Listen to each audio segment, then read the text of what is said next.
סטייל רפרנס גם בפרום, איך אפשר להפוך תמונה כזו של נערה יפה לתמונה כזאת ציורית ומהממת. אז למי שלא מכיר, פרום AI הוא כלי מחולל תמונות מטריף, במקור נוצר לשימושים של אדריכלים ומעצבי פנים, אבל ממש לא רק. תראו מה אפשר לעשות עם הדבר הזה.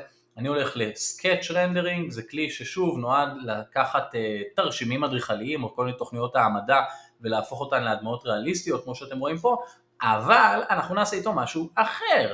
אנחנו נעלה לפה תמונה של ילדה, אפשר להעלות תמונה מהמחשב, אני כבר העליתי מראש, ויש לנו פה מלא פיצ'רים. למשל אני יכול לבחור את הסגנון, ריאליסטי, סינמטי, אני יכול לבחור פה איזה סוג של סצנה זו, למשל עיצוב אופנה, דמויות, כרגע אני משאיר את זה על אוף, זה חלק חשוב, אני מעביר את המוד לפרסיז'ן קונספט, או במילים אחרות אני נותן לו חופש אומנותי, אני אומר לו, אתה לא חייב ממש אחד לאחד לעשות את הילדה הזאת, אתה יכול קצת להתפרע וקצת לצאת מהקווים במרכאות, והחלק הכי חשוב, סטייל רפרנס, אני רוצה שתעשה את הבחורה הזאת בסגנון של ואן גוך, זאת אומרת, הוא הולך לצייר אותה בסגנון הזה. עכשיו זה לא בדיוק ייראה כאילו ואן גוך צייר את הציור של הילדה הזאת עם משיכות המכחול של ואן גוך, אלא מעין פיוז'ן בין התמונה הזו לתמונה הזו. בפרום יש עוד המון אפשרויות אחרות, אפשר להוסיף פרום שלילי אם אתם רוצים, זה כלי שמבוסס על סטייבל דיפיוז'ן, אז מומלץ להשתמש בפרומטים שליליים, אבל בפרום מצאתי שלא חייבים לעשות את זה.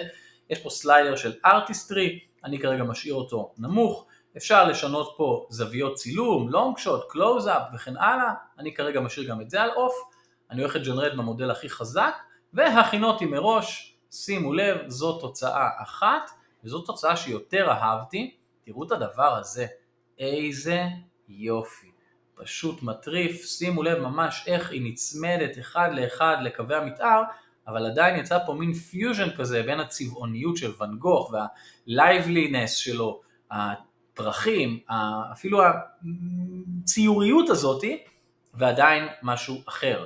אפשר גם לראות את זה side by side, קיצר, אהבתי. עכשיו אני יכול לקחת את התמונה הזאת, אם אני ארחף מעליה אתם תראו שיש לי אפשרות לשלוח אותה לאפסקיילר, כי בפרום יש עוד מלא כלים מטריפים, אתם יכולים לג'נרט פה וידאו, אפשר לג'נרט פה תמונות, אפשר לעשות פה דברים מדהימים, לוגוים תלת מימדים, אבל אותי מעניין ה-HD אפסקיילר. אני פשוט יכול לשלוח את התמונה הזאת שהיא יפה, אבל היא ברזולוציה נמוכה, edit HD אפסקיילר, והוא ישלח לי אותה לפה. ועכשיו שימו לב, קיבלתי תמונה שהיא הרבה יותר גדולה, ברזולוציה יותר טובה, ואני יכול לעבוד איתה, ואני יכול לעשות איתה יופי של דברים. אז זה סטייל רפרנס בתוך פרום AI, כלי מגניב ביותר. תהנו.